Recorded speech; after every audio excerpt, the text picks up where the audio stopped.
أعوذ بالله من الشيطان الرجيم. بسم الله الرحمن الرحيم. ألف لام ميم. ذلك الكتاب لا ريب فيه هدى للمتقين الذين يؤمنون بالغيب ويقيمون الصلاة ومما رزقناهم ينفقون والذين يؤمنون بما أنزل إليك وما أنزل من قبلك وبالآخرة هم يوقنون أولئك على هدى من ربهم وأولئك هم المفلحون. إن الذين كفروا سواء عليهم أأنذرتهم أم لم تنذرهم لا يؤمنون ختم الله على قلوبهم وعلى سمعهم وعلى أبصارهم غشاوة ولهم عذاب عظيم. ومن الناس من يقول آمنا بالله وباليوم الآخر وما هم بمؤمنين يخادعون الله والذين آمنوا وما يخدعون إلا أنفسهم وما يشعرون في قلوبهم مرض فزادهم الله مرضا ولهم عذاب أليم بما كانوا يكذبون. وإذا قيل لهم لا تفسدوا في الأرض قالوا إنما نحن مصلحون ألا إنهم هم المفسدون ولكن لا يشعرون. وإذا قيل لهم آمنوا كما آمن الناس قالوا أنؤمن كما آمن السفهاء ألا إنهم هم السفهاء ولكن لا يعلمون. وإذا لقوا الذين آمنوا قالوا آمنا وإذا خلوا إلى شياطينهم قالوا إنا معكم إنما نحن مستهزئون الله يستهزئ بهم ويمدهم في طغيانهم يعمهون. أولئك الذين اشتروا الضلالة بالهدى فما ربحت تجارتهم وما كانوا مهتدين. مثلهم كمثل الذي استوقد نارا فلما أضاءت ما حوله ذهب الله بنورهم وتركهم في ظلمات لا يبصرون صم بكم عمي فهم لا يرجعون. أو كصيب من السماء فيه ظلمات ورعد وبرق يجعلون أصابعهم في آذانهم من الصواعق حذر الموت والله محيط بالكافرين. يكاد البرق يخطف أبصارهم كلما أضاء لهم مشوا فيه وإذا أظلم عليهم قاموا ولو شاء الله لذهب بسمعهم وأبصارهم إن الله على كل شيء قدير. يا أيها الناس اعبدوا ربكم الذي خلقكم والذين من قبلكم لعلكم تتقون الذي جعل لكم الأرض فراشا والسماء بناء وأنزل من السماء ماء فأخرج به من الثمرات رزقا لكم فلا تجعلوا لله أندادا وأنتم تعلمون. وإن كنتم في ريب مما نزلنا على عبدنا فأتوا بسورة من مثله وادعوا شهداءكم من دون الله إن كنتم صادقين فإن لم تفعلوا ولن تفعلوا فاتقوا النار التي وقودها الناس والحجارة أعدت للكافرين. وبشر الذين آمنوا وعملوا الصالحات أن لهم جنات تجري من تحتها الأنهار كلما رزقوا منها من ثمرة رزقا قالوا هذا الذي رزقنا من قبل وأتوا به متشابها ولهم فيها أزواج مطهرة وهم فيها خالدون. إن الله لا يستحيي أن يضرب مثلا ما بعوضة فما فوقها فأما الذين آمنوا فيعلمون أنه الحق من ربهم، وأما الذين كفروا فيقولون ماذا أراد الله بهذا مثلا يضل به كثيرا ويهدي به كثيرا، وما يضل به إلا الفاسقين الذين ينقضون عهد الله من بعد ميثاقه ويقطعون ما أمر الله به أن يوصل ويفسدون في الأرض، أولئك هم الخاسرون. كيف تكفرون بالله وكنتم أمواتا فأحياكم ثم يميتكم ثم يحييكم ثم إليه ترجعون. هو الذي خلق لكم ما في الأرض جميعا ثم استوى إلى السماء فسواهن 7 سماوات وهو بكل شيء عليم. وإذ قال ربك للملائكة إني جاعل في الأرض خليفة قالوا أتجعل فيها من يفسد فيها ويسفك الدماء ونحن نسبح بحمدك ونقدس لك قال إني أعلم ما لا تعلمون. وعلم آدم الأسماء كلها ثم عرضهم على الملائكة فقال أنبئوني بأسماء هؤلاء إن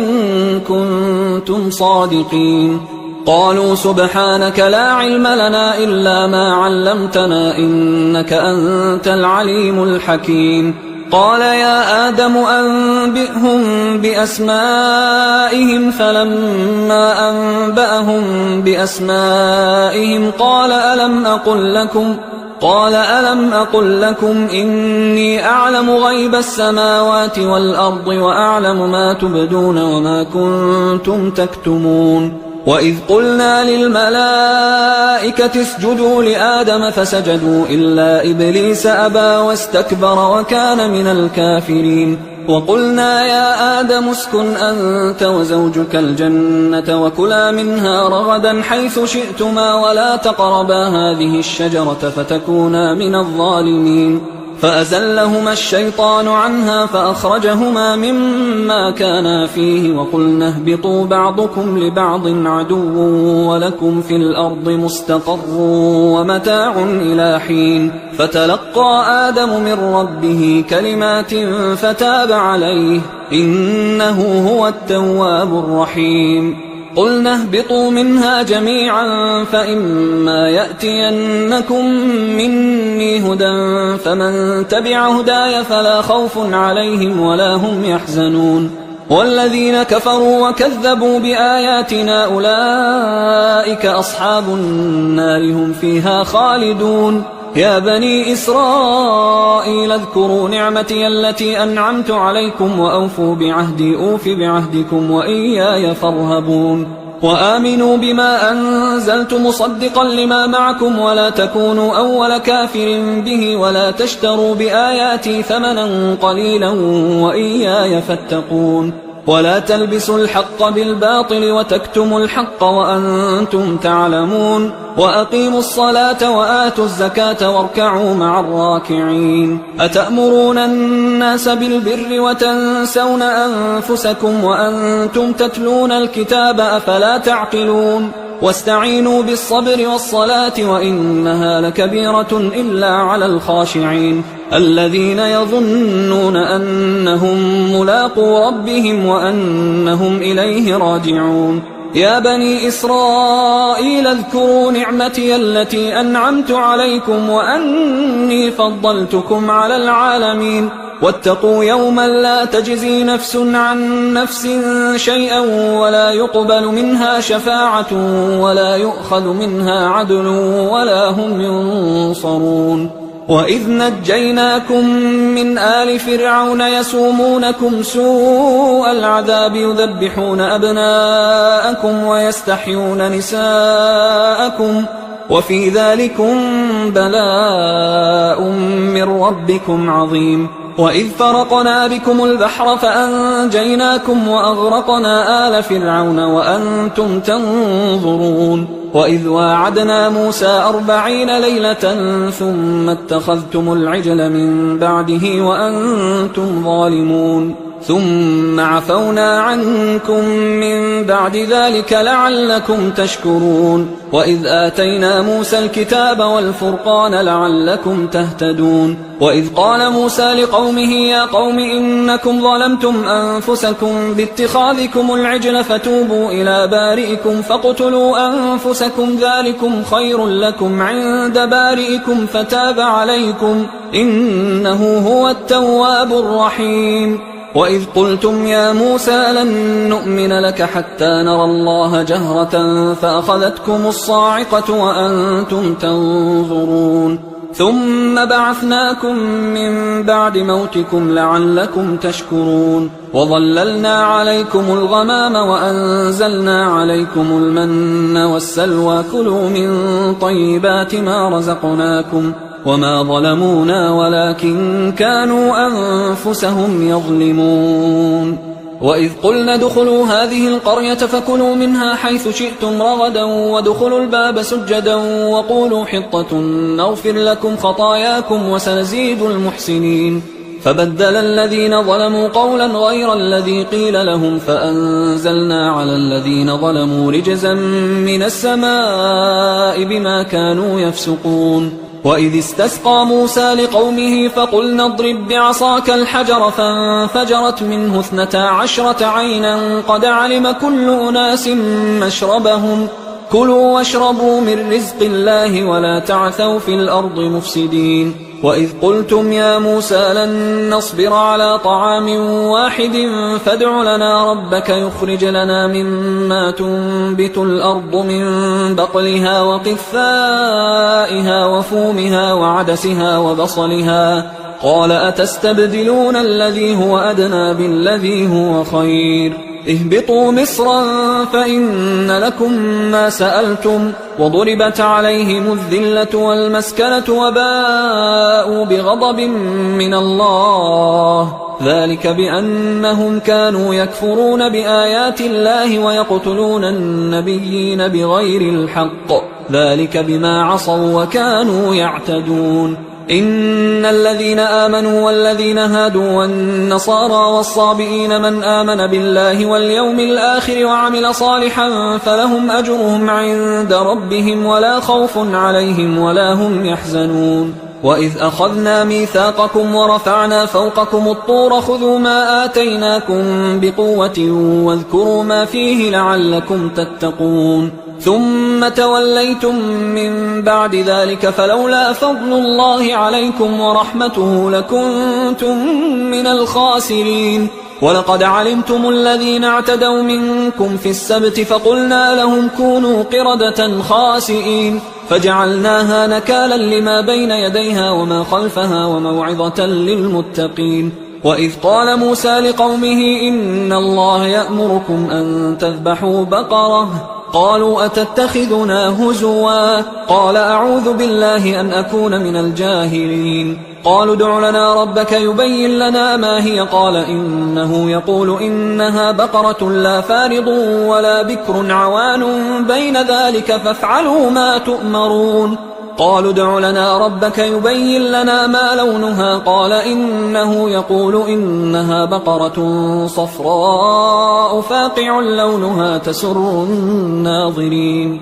قالوا ادع لنا ربك يبين لنا ما هي إن البقرة شابه علينا وإنا إن شاء الله لمهتدون قال إنه يقول إنها بقرة لا ذلول تثير الأرض ولا تسقي الحرث مسلمة لا شية فيها قالوا الآن جئت بالحق فذبحوها وما كادوا يفعلون وإذ قتلتم نفسا فادارأتم فيها والله مخرج ما كنتم تكتمون فقلنا اضربوه ببعضها كذلك يحيي الله الموتى ويريكم آياته لعلكم تعقلون ثم قست قلوبكم من بعد ذلك فهي كالحجارة أو أشد قسوة وإن من الحجارة لما يتفجر منه الأنهار وإن منها لما يشقق فيخرج منه الماء وإن منها لما يهبط من خشية الله وما الله بغافل عما تعملون أفتطمعون أن يؤمنوا لكم وقد كان فريق منهم يسمعون كلام الله ثم يحرفونه من بعد ما عقلوه وهم يعلمون وإذا لقوا الذين آمنوا قالوا آمنا وإذا خلا بعضهم إلى بعض قالوا أتحدثونهم بما فتح الله عليكم ليحاجوكم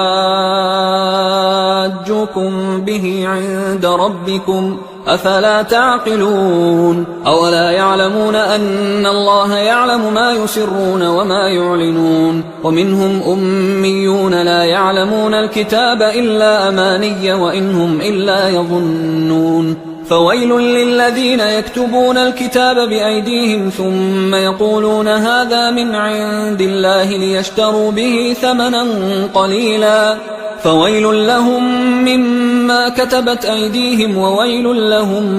مما يكسبون وقالوا لن تمسنا النار إلا أياما معدودة قل أتخذتم عند الله عهدا فلن يخلف الله عهده أم تقولون على الله ما لا تعلمون بلى من كسب سيئة وأحاطت به خطيئته فأولئك أصحاب النار هم فيها خالدون والذين آمنوا وعملوا الصالحات أولئك أصحاب الجنة هم فيها خالدون وإذ أخذنا ميثاق بني إسرائيل لا تعبدون إلا الله وبالوالدين إحسانا وذي القربى واليتامى والمساكين وقولوا للناس حسنا وأقيموا الصلاة وآتوا الزكاة ثم توليتم إلا قليلا منكم وأنتم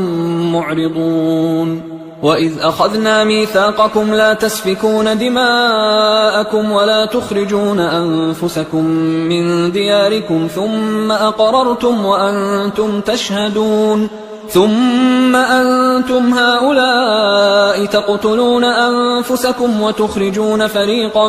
منكم من ديارهم تظاهرون عليهم بالإثم والعدوان وإن يأتوكم أسارى تفادوهم وهو محرم عليكم إخراجهم أفتؤمنون ببعض الكتاب وتكفرون ببعض فما جزاء من يفعل ذلك منكم إلا خزي في الحياة الدنيا ويوم القيامة يردون إلى أشد العذاب وما الله بغافل عما تعملون أولئك الذين اشتروا الحياة الدنيا بالآخرة فلا يخفف عنهم العذاب ولا هم ينصرون ولقد آتينا موسى الكتاب وقفينا من بعده بالرسل وآتينا عيسى ابن مريم البينات وأيدناه بروح القدس أفكلما جاءكم رسول بما لا تهوى أنفسكم استكبرتم ففريقا كذبتم وفريقا تقتلون وقالوا قلوبنا غلف بل لعنهم الله بكفرهم فقليلا ما يؤمنون ولما جاءهم كتاب من عند الله مصدق لما معهم وكانوا من قبل يستفتحون على الذين كفروا فلما جاءهم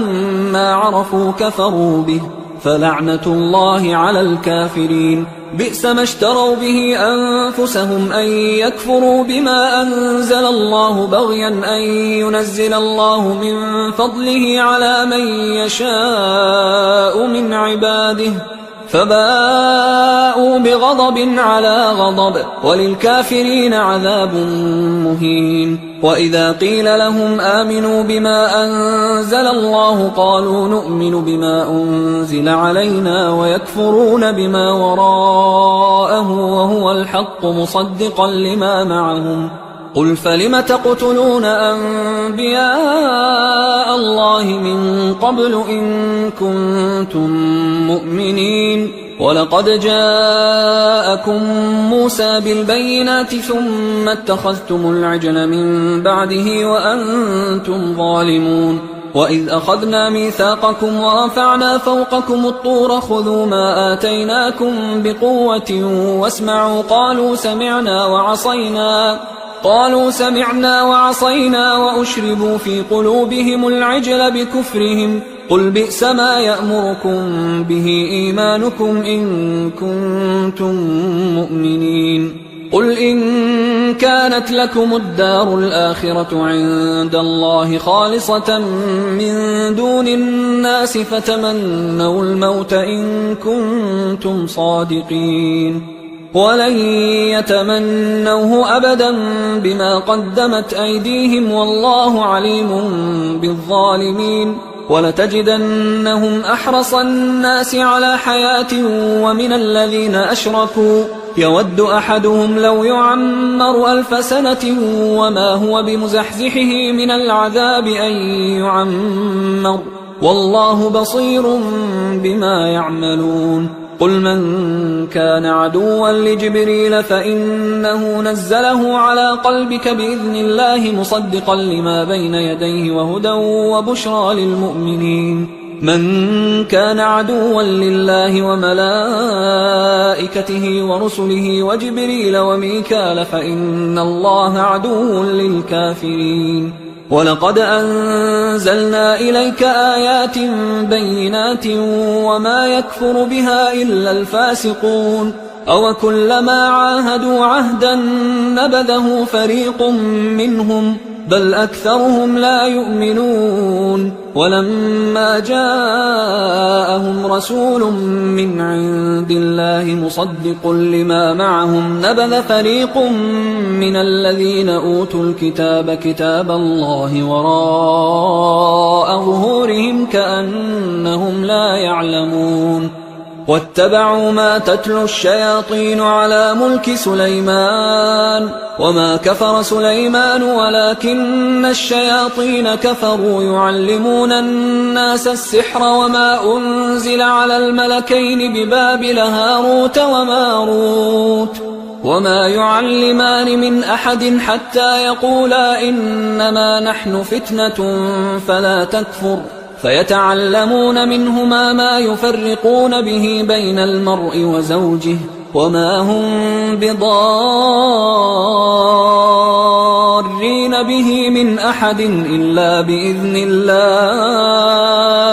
ويتعلمون ما يضرهم ولا ينفعهم ولقد علموا لمن اشتراه ما له في الآخرة من خلاق ولبئس ما شروا به أنفسهم لو كانوا يعلمون ولو أنهم آمنوا واتقوا لمثوبة من عند الله خير لو كانوا يعلمون يا أيها الذين آمنوا لا تقولوا راعنا وقولوا انظرنا واسمعوا وللكافرين عذاب أليم ما يود الذين كفروا من أهل الكتاب ولا المشركين أن ينزل عليكم من خير من ربكم والله يختص برحمته من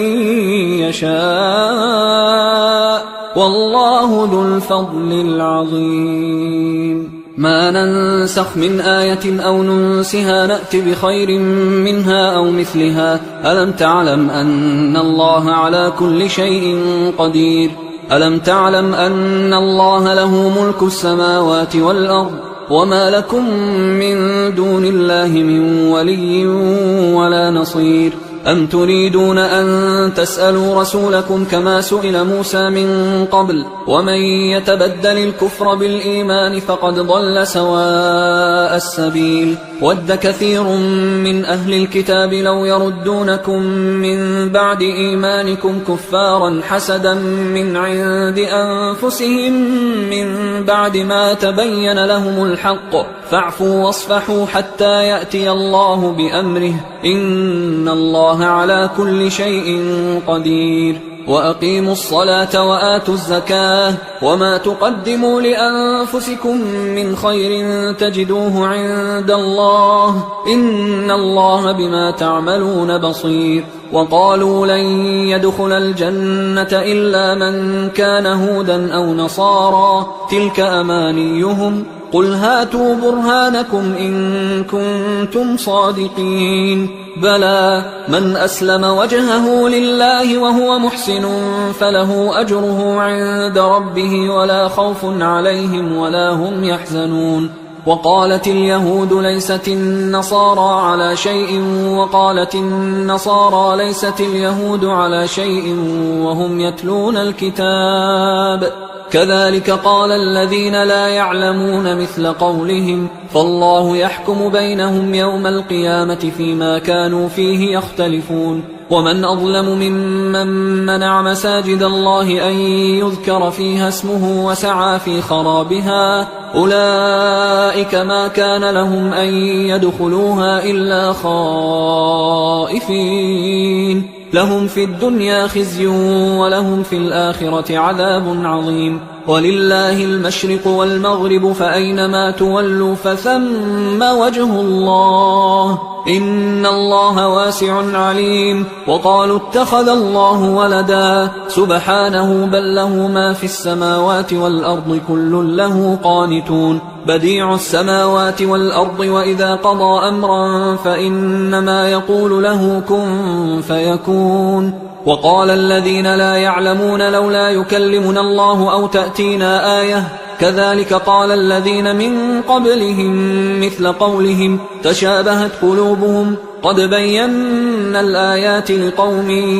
يوقنون إنا أرسلناك بالحق بشيرا ونذيرا ولا تسأل عن أصحاب الجحيم ولن ترضى عنك اليهود ولا النصارى حتى تتبع ملتهم قل إن هدى الله هو الهدى ولئن اتبعت أهواءهم بعد الذي جاءك من العلم ما لك من الله من ولي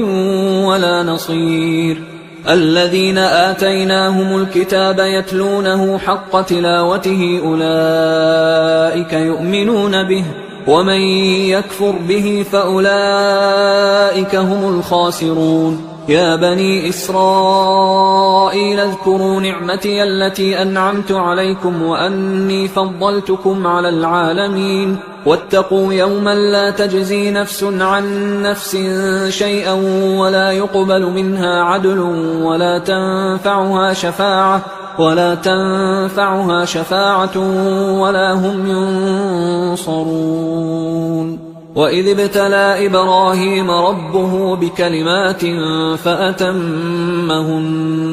قال إني جاعلك للناس إماما قال ومن ذريتي قال لا ينال عهد الظالمين وإذ جعلنا البيت مثابة للناس وأمنا واتخذوا من مقام إبراهيم مصلى وعهدنا إلى إبراهيم وإسماعيل أن طهرا بيتي للطائفين والعاكفين والركع السجود وإذ قال إبراهيم رب اجعل هذا بلدا آمنا وارزق أهله من الثمرات من آمن منهم بالله واليوم الآخر قال ومن كفر فأمتعه قليلا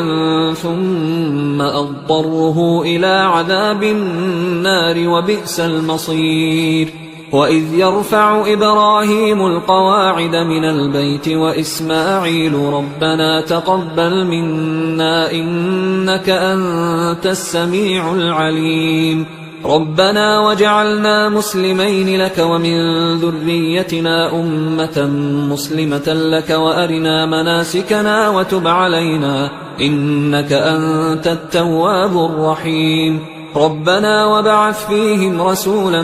منهم يتلو عليهم آياتك ويعلمهم الكتاب والحكمة ويزكيهم إنك أنت العزيز الحكيم ومن يرغب عن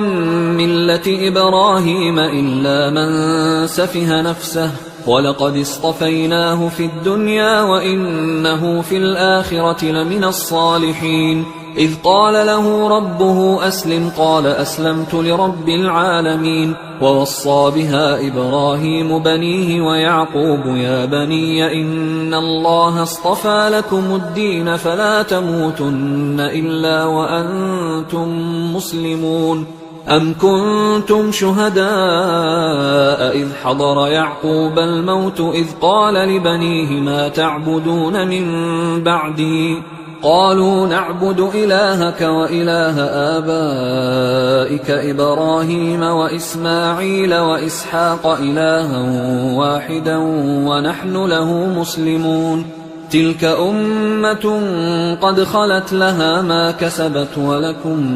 ما كسبتم ولا تسألون عما كانوا يعملون. وقالوا كونوا هودا أو نصارى تهتدوا قل بل ملة إبراهيم حنيفا وما كان من المشركين. قولوا آمنا بالله وما أنزل إلينا وما أنزل إلى إبراهيم وإسماعيل وإسحاق ويعقوب والأسباط وما أوتي موسى وعيسى وما أوتي النبيون من ربهم لا نفرق بين أحد منهم ونحن له مسلمون. فإن آمنوا بمثل ما آمنتم به فقد اهتدوا وإن تولوا فإنما هم في شقاق فسيكفيكهم الله وهو السميع العليم. صبغة الله ومن أحسن من الله صبغة ونحن له عابدون. قل أتحاجوننا في الله وهو ربنا وربكم ولنا أعمالنا ولكم أعمالكم ونحن له مخلصون. أم تقولون إن إبراهيم وإسماعيل وإسحاق ويعقوب والأسباط كانوا هودا أو نصارى قل أأنتم أعلم أم الله ومن أظلم ممن كتم شهادة عنده من الله وما الله بغافل عما تعملون. تلك أمة قد خلت لها ما كسبت ولكم ما كسبتم ولا تسألون عما كانوا يعملون. سيقول السفهاء من الناس ما ولاهم عن قبلتهم التي كانوا عليها قل لله المشرق والمغرب يهدي من يشاء إلى صراط مستقيم. وكذلك جعلناكم أمة وسطا لتكونوا شهداء على الناس ويكون الرسول عليكم شهيدا. وما جعلنا القبلة التي كنت عليها إلا لنعلم من يتبع الرسول ممن ينقلب على عقبيه وإن كانت لكبيرة إلا على الذين هدى الله وما كان الله ليضيع إيمانكم إن الله بالناس لرؤوف رحيم. قد نرى تقلب وجهك في السماء فلنولينك قبلة ترضاها فول وجهك شطر المسجد الحرام وحيث ما كنتم فولوا وجوهكم شطره وإن الذين أوتوا الكتاب ليعلمون أنه الحق من ربهم وما الله بغافل عما يعملون. ولئن أتيت الذين أوتوا الكتاب بكل آية ما تبعوا قبلتك وما أنت بتابع قبلتهم وما بعضهم بتابع قبلة بعض ولئن اتبعت أهواءهم من بعد ما جاءك من العلم إنك إذا لمن الظالمين. الذين آتيناهم الكتاب يعرفونه كما يعرفون أبناءهم وإن فريقا منهم ليكتمون الحق وهم يعلمون الحق من ربك فلا تكونن من الممترين ولكل وجهة هو موليها فاستبقوا الخيرات أينما تكونوا يأت بكم الله جميعا إن الله على كل شيء قدير ومن حيث خرجت فول وجهك شطر المسجد الحرام وإنه للحق من ربك وما الله بغافل عما تعملون ومن حيث خرجت فول وجهك شطر المسجد الحرام وحيث ما كنتم فولوا وجوهكم شطره لئلا يكون للناس عليكم حجة إلا الذين ظلموا منهم فلا تخشوهم واخشوني ولأتم نعمتي عليكم ولعلكم تهتدون كما أرسلنا فيكم رسولا منكم يتلو عليكم آياتنا ويزكيكم ويعلمكم الكتاب والحكمة ويعلمكم ما لم تكونوا تعلمون فاذكروني أذكركم واشكروا لي ولا تكفرون يا أيها الذين آمنوا استعينوا بالصبر والصلاة إن الله مع الصابرين ولا تقولوا لمن يقتل في سبيل الله أموات بل أحياء ولكن لا تشعرون ولنبلونكم بشيء من الخوف والجوع ونقص من الأموال والأنفس والثمرات وبشر الصابرين الذين إذا أصابتهم مصيبة قالوا إنا لله وإنا إليه راجعون أولئك عليهم صلوات من ربهم ورحمة وأولئك هم المهتدون إن الصفا والمروة من شعائر الله فمن حج البيت أو اعتمر فلا جناح عليه أن يطوف بهما ومن تطوع خيرا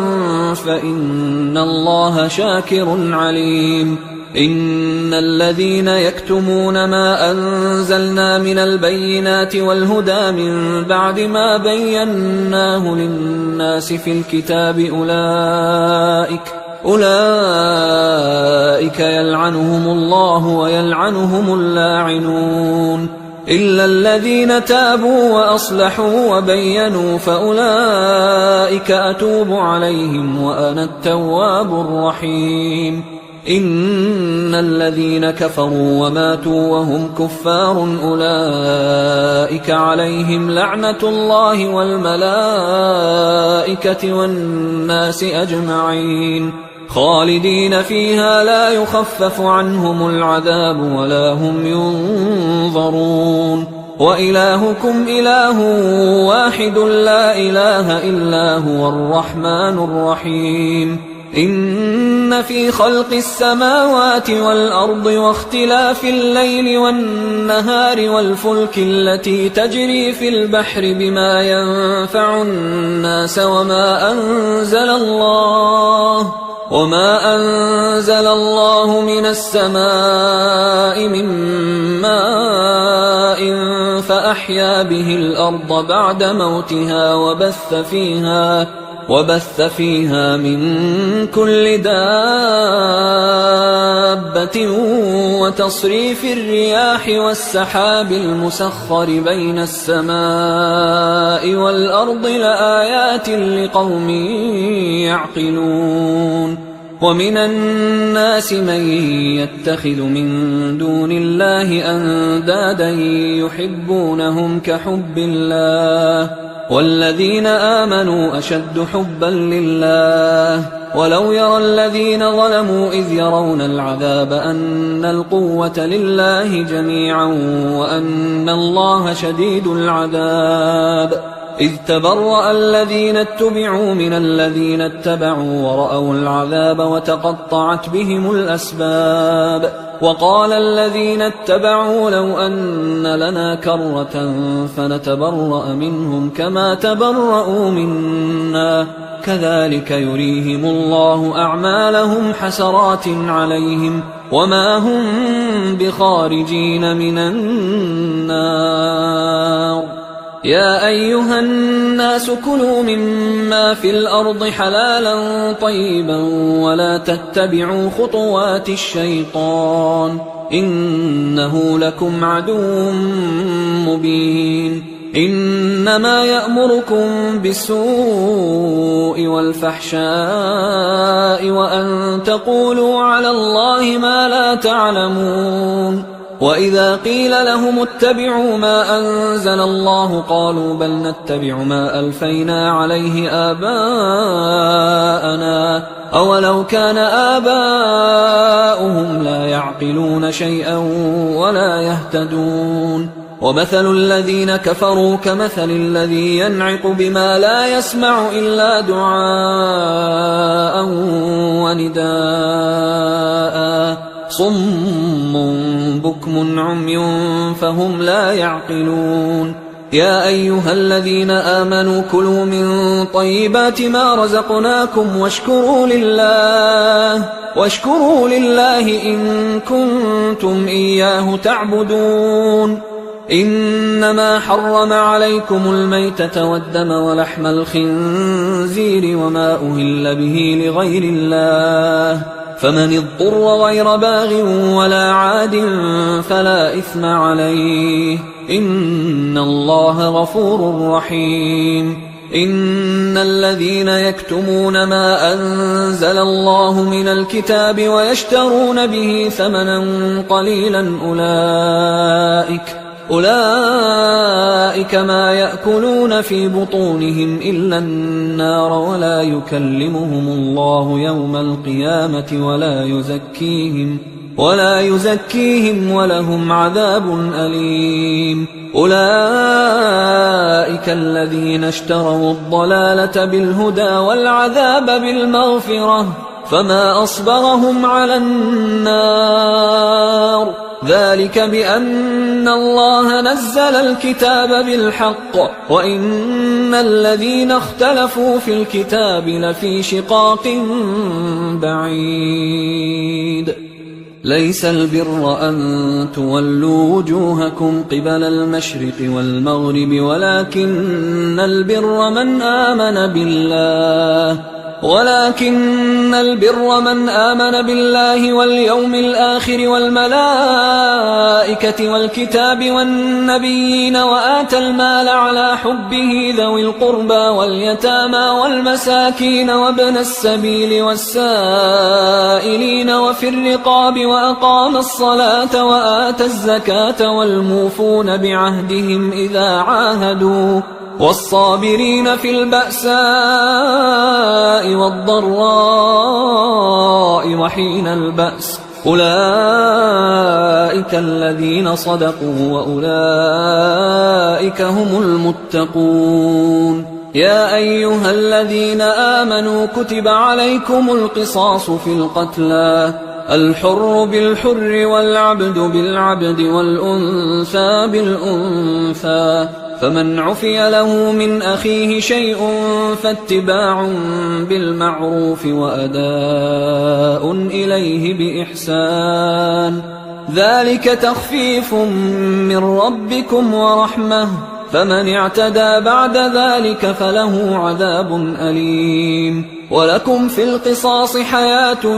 يا أولي الألباب لعلكم تتقون كتب عليكم إذا حضر أحدكم الموت إن ترك خيرا الوصية للوالدين والأقربين بالمعروف حقا على المتقين فمن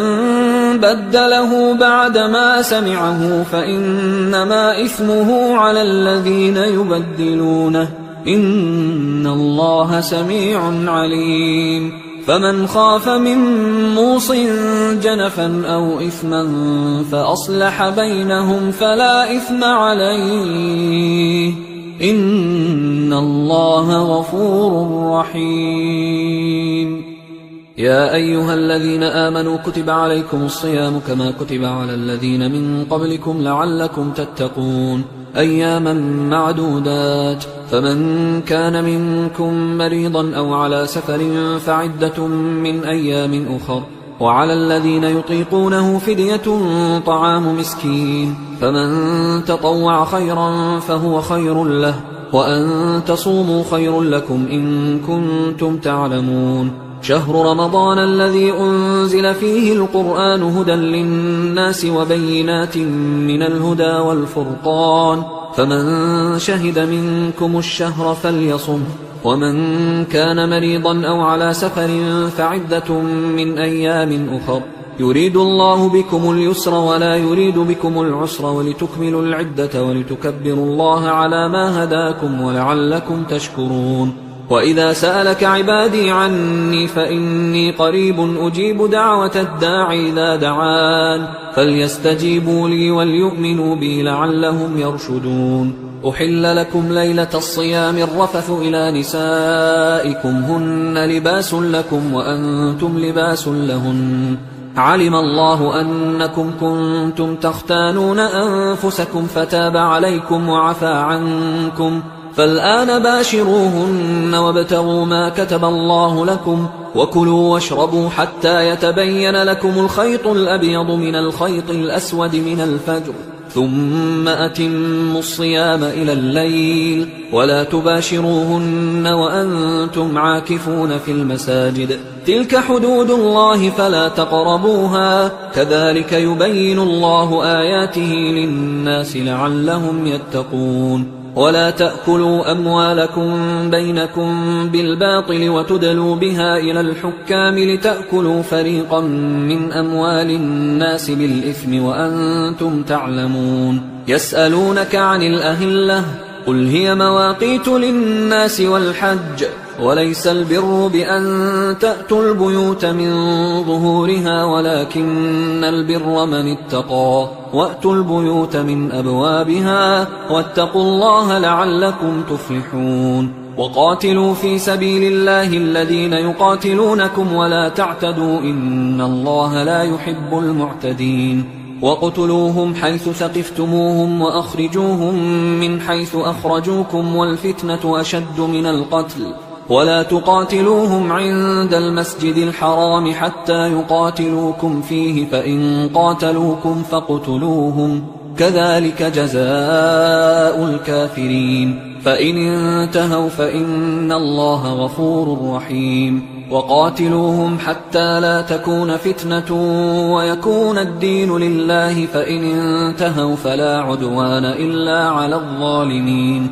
الشهر الحرام بالشهر الحرام والحرمات قصاص، فمن اعتدى عليكم فاعتدوا عليه بمثل ما اعتدى عليكم، واتقوا الله واعلموا أن الله مع المتقين. وأنفقوا في سبيل الله ولا تلقوا بأيديكم إلى التهلكة وأحسنوا إن الله يحب المحسنين. وأتموا الحج والعمرة لله، فإن أحصرتم فما استيسر من الهدي، ولا تحلقوا رؤوسكم حتى يبلغ الهدي محله، فمن كان منكم مريضا أو به أذى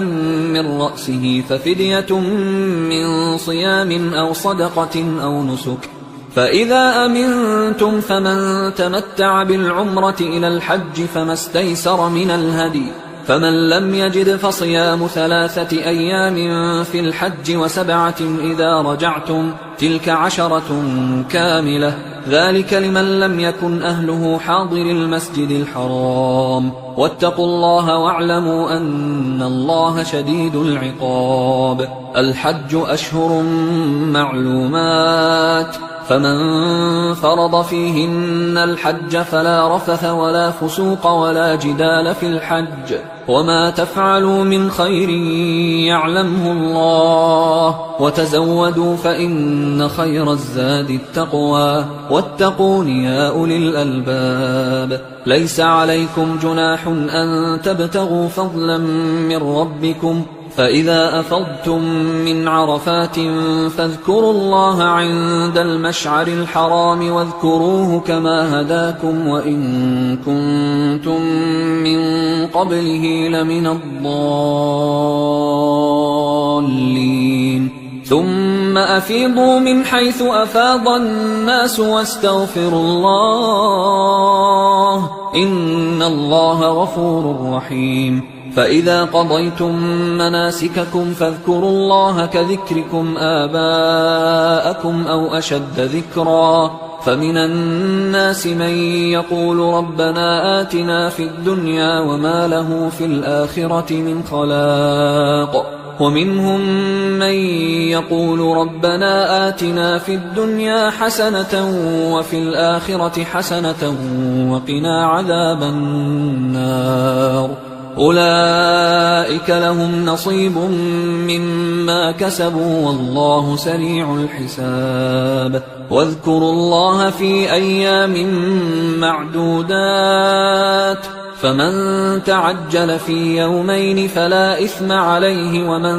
تأخر فلا إثم عليه لمن اتقى. واتقوا الله واعلموا أنكم إليه تحشرون. ومن الناس من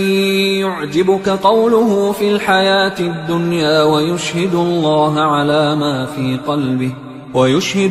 على ما في قلبه وهو ألد الخصام. وإذا تولى سعى في الأرض ليفسد فيها ويهلك الحرث والنسل والله لا يحب الفساد. وإذا قيل له اتق الله أخذته العزة بالإثم فحسبه جهنم ولبئس المهاد. ومن الناس من يشري نفسه ابتغاء مرضات الله والله رؤوف بالعباد. يا أيها الذين آمنوا ادخلوا في السلم كافة ولا تتبعوا خطوات الشيطان إنه لكم عدو مبين. فإن زللتم من بعد ما جاءتكم البينات فاعلموا أن الله عزيز حكيم. هل ينظرون إلا أن يأتيهم الله في ظلل من الغمام والملائكة وقضي الأمر وإلى الله ترجع الأمور. سل بني إسرائيل كم آتيناهم من آية بينة ومن يبدل نعمة الله من بعد ما جاءته فإن الله شديد العقاب. زين للذين كفروا الحياة الدنيا ويسخرون من الذين آمنوا والذين اتقوا فوقهم يوم القيامة والله يرزق من يشاء بغير حساب. كان الناس أمة واحدة فبعث الله النبيين مبشرين ومنذرين وأنزل معهم الكتاب بالحق ليحكم بين الناس فيما اختلفوا فيه وما اختلف فيه إلا الذين أوتوه من بعد ما جاءتهم البينات بغيا بينهم فهدى الله الذين آمنوا لما اختلفوا فيه من الحق بإذنه والله يهدي من يشاء إلى صراط مستقيم. أم حسبتم أن تدخلوا الجنة ولما يأتكم مثل الذين خلوا من قبلكم مستهم البأساء والضراء وزلزلوا حتى يقول الرسول والذين آمنوا معه متى نصر الله ألا إن نصر الله قريب. يسألونك ماذا ينفقون قل ما أنفقتم من خير فللوالدين والأقربين واليتامى والمساكين وابن السبيل وما تفعلوا من خير فإن الله به عليم كتب عليكم القتال وهو كره لكم وعسى أن تكرهوا شيئا وهو خير لكم وعسى أن تحبوا شيئا وهو شر لكم والله يعلم وأنتم لا تعلمون يسألونك عن الشهر الحرام قتال فيه قل قتال فيه كبير وصد عن سبيل الله وكفر به والمسجد الحرام وإخراج أهله منه أكبر عند الله والفتنة أكبر من القتل ولا يزالون يقاتلونكم حتى يردوكم عن دينكم إن استطاعوا ومن يرتدد منكم عن دينه فيمت وهو كافر فأولئك حبطت أعمالهم في الدنيا والآخرة وأولئك أصحاب النار هم فيها خالدون إن الذين آمنوا والذين هاجروا وجاهدوا في سبيل الله أولئك يرجون رحمة الله والله غفور رحيم يسألونك عن الخمر والميسر قل فيهما إثم كبير ومنافع للناس وإثمهما أكبر من نفعهما ويسألونك ماذا ينفقون قل العفو كذلك يبين الله لكم الآيات لعلكم تتفكرون في الدنيا والآخرة ويسألونك عن اليتامى قل إصلاح لهم خير وإن تخالطوهم فإخوانكم والله يعلم المفسد من المصلح ولو شاء الله لأعنتكم إن الله عزيز حكيم ولا تنكحوا المشركات حتى يؤمنوا ولأمة مؤمنة خير من مشركة ولو أعجبتكم ولا تنكحوا المشركين حتى يؤمنوا ولعبد مؤمن خير من مشرك ولو أعجبكم أولئك يدعون إلى النار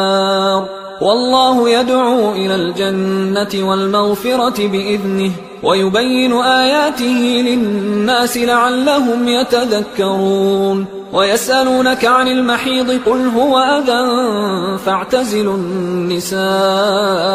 في المحيض ولا تقربوهن حتى يطهرن فإذا تطهرن فأتوهن من حيث أمركم الله إن الله يحب التوابين ويحب المتطهرين نساؤكم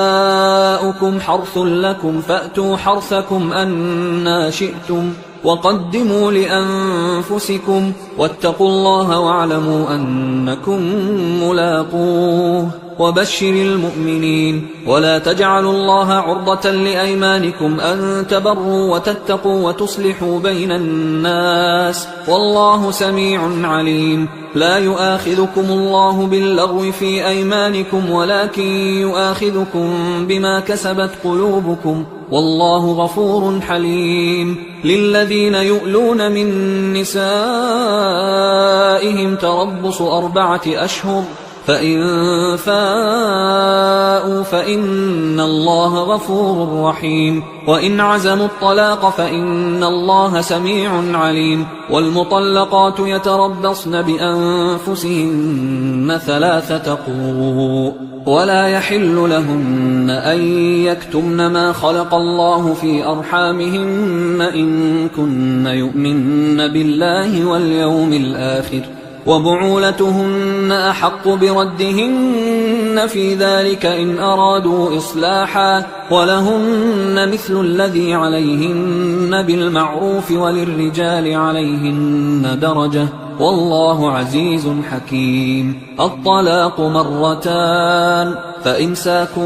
بمعروف أو تسريح بإحسان ولا يحل لكم أن تأخذوا مما آتيتموهن شيئا إلا أن يخافا ألا يقيما حدود الله فإن خفتم ألا يقيما حدود الله فلا جناح عليهما فيما افتدت به تلك حدود الله فلا تعتدوها ومن يتعد حدود الله فأولئك هم الظالمون فإن طلقها فلا تحل له من بعد حتى تنكح زوجا غيره فإن طلقها فلا جناح عليهما أن يتراجعا إن ظنا أن يقيما حدود الله وتلك حدود الله يبينها لقوم يعلمون وإذا طلقتم النساء فبلغن أجلهن فأمسكوهن بمعروف أو سرحوهن بمعروف ولا تمسكوهن ضرارا لتعتدوا ومن يفعل ذلك فقد ظلم نفسه ولا تتخذوا آيات الله هزوا واذكروا نعمة الله عليكم وما أنزل عليكم من الكتاب والحكمة يعظكم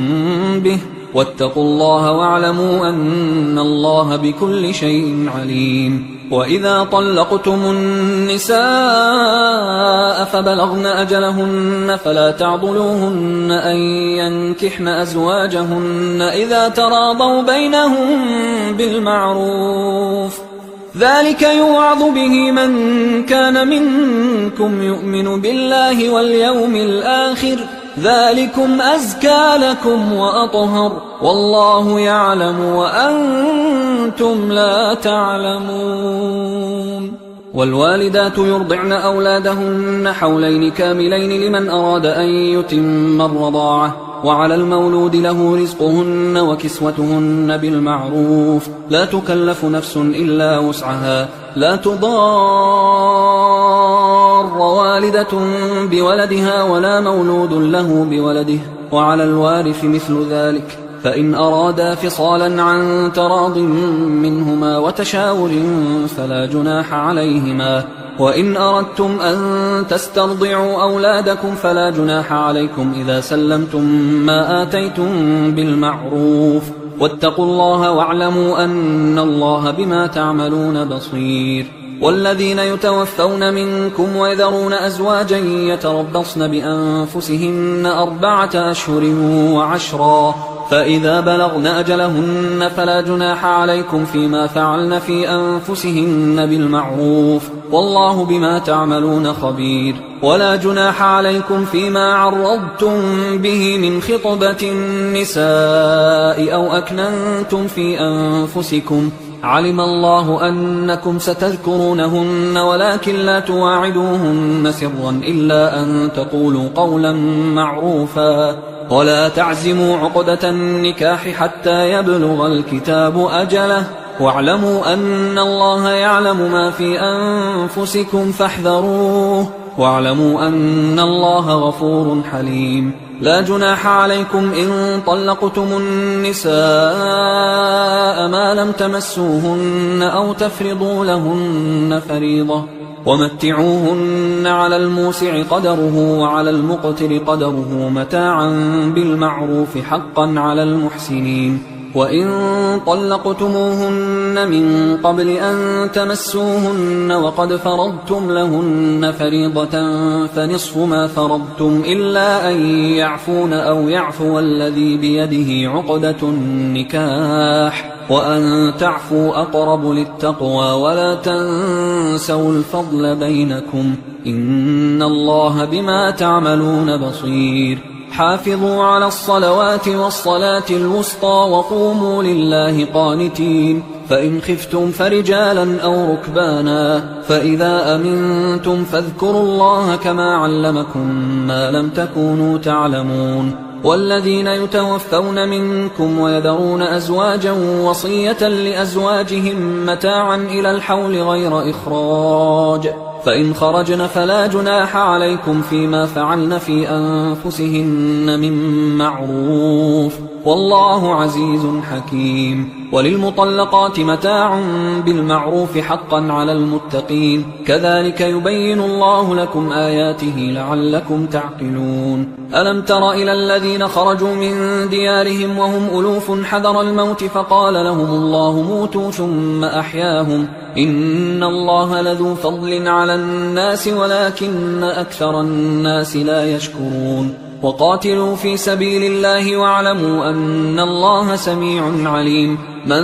ذا الذي يقرض الله قرضا حسنا فيضاعفه له أضعافا كثيرة والله يقبض ويبسط وإليه ترجعون ألم تر إلى الملأ من بني إسرائيل من بعد موسى إذ قالوا لنبي له مبعث لنا ملكا نقاتل في سبيل الله قال هل عسيتم إن كتب عليكم القتال ألا تقاتلوا قالوا وما لنا ألا نقاتل في سبيل الله وقد أخرجنا من ديارنا وأبنائنا فلما كتب عليهم القتال تولوا إلا قليلا منهم والله عليم بالظالمين وقال لهم نبيهم إن الله قد بعث لكم طالوت ملكا قالوا أنى يكون له الملك علينا ونحن أحق بالملك منه ولم يؤت سعة من المال قال إن الله اصطفاه عليكم وزاده بسطة في العلم والجسم والله يؤتي ملكه من يشاء والله واسع عليم وقال لهم نبيهم إن آية ملكه أن يأتيكم التابوت فيه سكينة من ربكم وبقية مما ترك آل موسى وآل هارون تحمله الملائكة إن في ذلك لآية لكم إن كنتم مؤمنين فلما فصل طالوت بالجنود قال إن الله مبتليكم بنهر فمن شرب منه فليس مني ومن لم يطعمه فإنه مني إلا من اغترف غرفة بيده فشربوا منه إلا قليلا منهم فلما جاوزه هو والذين آمنوا معه قالوا لا طاقة لنا اليوم بجالوت وجنوده قال الذين يظنون أنهم ملاقوا الله كم من فئة قليلة غلبت فئة كثيرة بإذن الله والله مع الصابرين ولما برزوا لجالوت وجنوده قالوا ربنا أفرغ علينا صبرا وثبت أقدامنا وانصرنا على القوم الكافرين فهزموهم بإذن الله وقتل داود جالوت وآتاه الله الملك والحكمة وعلمه مما يشاء ولولا دفع الله الناس بعضهم ببعض لفسدت الأرض ولكن الله ذو فضل على العالمين تلك آيات الله نتلوها عليك بالحق وإنك لمن المرسلين تلك الرسل فضلنا بعضهم على بعض منهم من كلم الله ورفع بعضهم درجات وآتينا عيسى ابن مريم البينات وأيدناه بروح القدس ولو شاء الله ما اقتتل الذين من بعدهم من بعد ما جاءتهم البينات ولكن اختلفوا فمنهم من آمن ومنهم من كفر ولو شاء الله ما اقتتلوا ولكن الله يفعل ما يريد يا أيها الذين آمنوا أنفقوا مما رزقناكم من قبل أن يأتي يوم لا بيع فيه ولا خلة ولا شفاعة والكافرون هم الظالمون الله لا إله إلا هو الحي القيوم لا تأخذه سنة ولا نوم له ما في السماوات وما في الأرض من ذا الذي يشفع عنده إلا بإذنه يعلم ما بين أيديهم وما خلفهم ولا يحيطون بشيء من علمه إلا بما شاء وسع كرسيه السماوات والأرض ولا يؤوده حفظهما وهو العلي العظيم لا إكراه في الدين قد تبين الرشد من الغي فمن يكفر بالطاغوت ويؤمن بالله فقد استمسك بالعروة الوثقى لا انفصام لها والله سميع عليم الله ولي الذين آمنوا يخرجهم من الظلمات إلى النور والذين كفروا أولياؤهم الطاغوت يخرجونهم من النور إلى الظلمات أولئك أصحاب النار هم فيها خالدون ألم تر إلى الذي حاج حاج إبراهيم في ربه أن آتاه الله الملك إذ قال إبراهيم ربي الذي يحيي ويميت قال أنا أحيي وأميت قال إبراهيم فإن الله يأتي بالشمس من المشرق فأت بها من المغرب فبهت الذي كفر والله لا يهدي القوم الظالمين أو كالذي مر على قرية وهي خاوية على عروشها قال أنى يحيي هذه الله بعد موتها فأماته الله 100 عام ثم بعثه قال كم لبثت قال لبثت يوما أو بعض يوم قال بل لبثت 100 عام فانظر إلى طعامك وشرابك لم يتسنه وانظر إلى حمارك ولنجعلك آية للناس وانظر إلى العظام كيف ننشزها ثم نكسوها لحما فلما تبين له قال أعلم أن الله على كل شيء قدير وإذ قال إبراهيم رب أرني كيف تحيي الموتى قال أولم تؤمن قال بلى ولكن ليطمئن قلبي قال فخذ 4 من الطير فصرهن إليك ثم اجعل على كل جبل منهن جزءا ثم ادعهن يأتينك سعيا واعلم أن الله عزيز حكيم مثل الذين ينفقون أموالهم في سبيل الله كمثل حبة أنبتت 7 سنابل في كل سنبلة 100 حبة والله يضاعف لمن يشاء والله واسع عليم الذين ينفقون أموالهم في سبيل الله ثم لا يتبعون ما أنفقوا منا ولا أذى لهم أجرهم عند ربهم ولا خوف عليهم ولا هم يحزنون قول معروف ومغفرة خير من صدقة يتبعها أذى والله غني حليم يا أيها الذين آمنوا لا تبطلوا صدقاتكم بالمن والأذى كالذي ينفق ماله رئاء الناس ولا يؤمن بالله واليوم الآخر فمثله كمثل صفوان عليه تراب فأصابه وابل فتركه صلدا لا يقدرون على شيء مما كسبوا والله لا يهدي القوم الكافرين ومثل الذين ينفقون أموالهم ابتغاء مرضات الله وتثبيتا من أنفسهم كمثل جنة بربوة أصابها وابل فآتت أكلها ضعفين فإن لم يصبها وابل فطل والله بما تعملون بصير أيود أحدكم أن تكون له جنة من نخيل وأعناب تجري من تحتها الأنهار له فيها من كل الثمرات وأصابه الكبر وله ذرية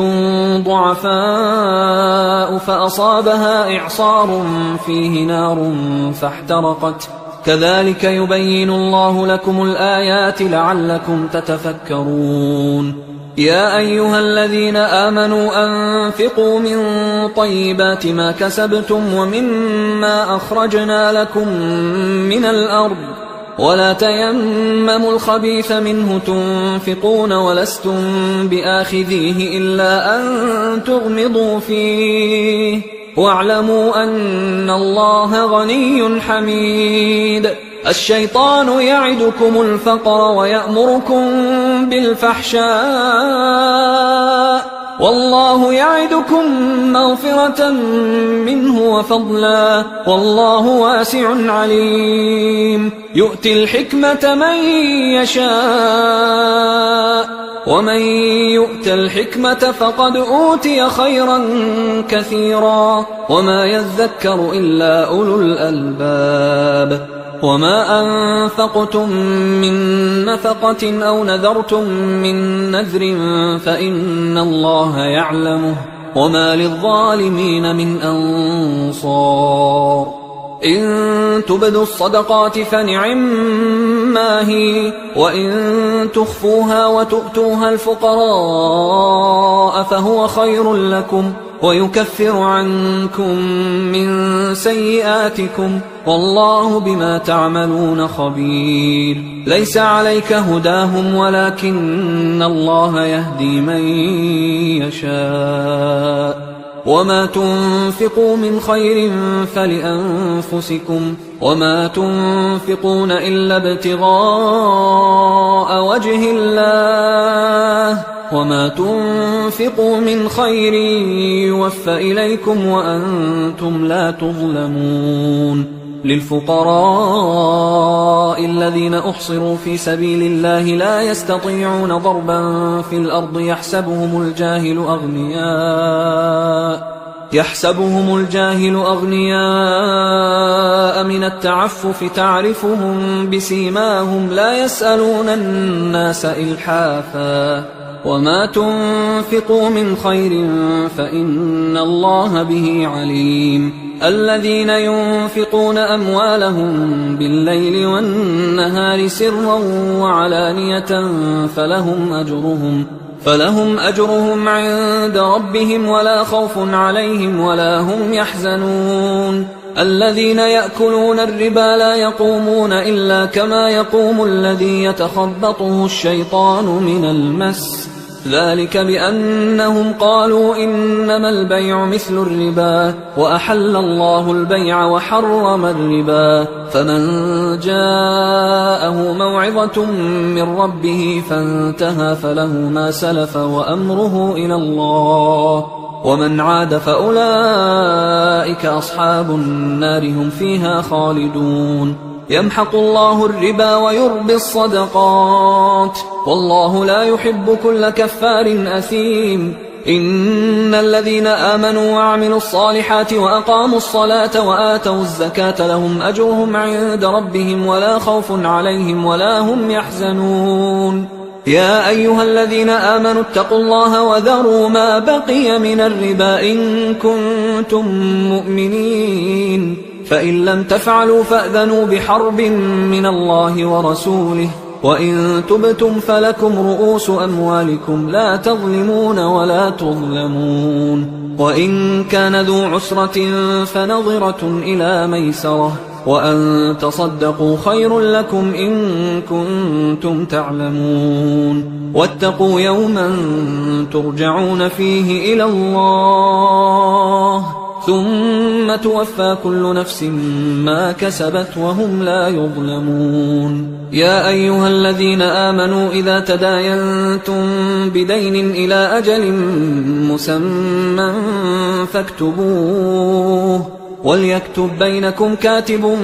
بالعدل ولا يأب كاتب أن يكتب كما علمه الله فليكتب وليملل الذي عليه الحق وليتق الله ربه ولا يبخس منه شيئا فإن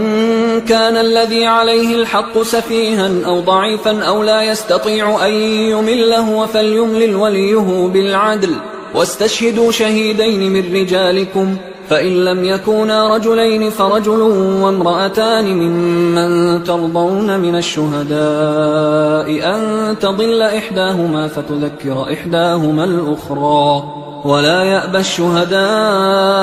إذا ما دعوا ولا تسأموا أن تكتبوه صغيرا أو كبيرا إلى أجله ذلكم أقسط عند الله وأقوم للشهادة وأدنى أن لا ترتابوا إلا أن تكون تجارة حاضرة تديرونها بينكم فليس عليكم جناح ألا تكتبوها وأشهدوا إذا تبايعتم ولا يضار كاتب ولا شهيد وإن تفعلوا فإنه فسوق بكم واتقوا الله ويعلمكم الله والله بكل شيء عليم وإن كنتم على سفر ولم تجدوا كاتبا فرهان مقبوضة فإن أمن بعضكم بعضا فليؤد الذي اؤتمن أمانته وليتق الله ربه ولا تكتموا الشهادة ومن يكتمها فإنه آثم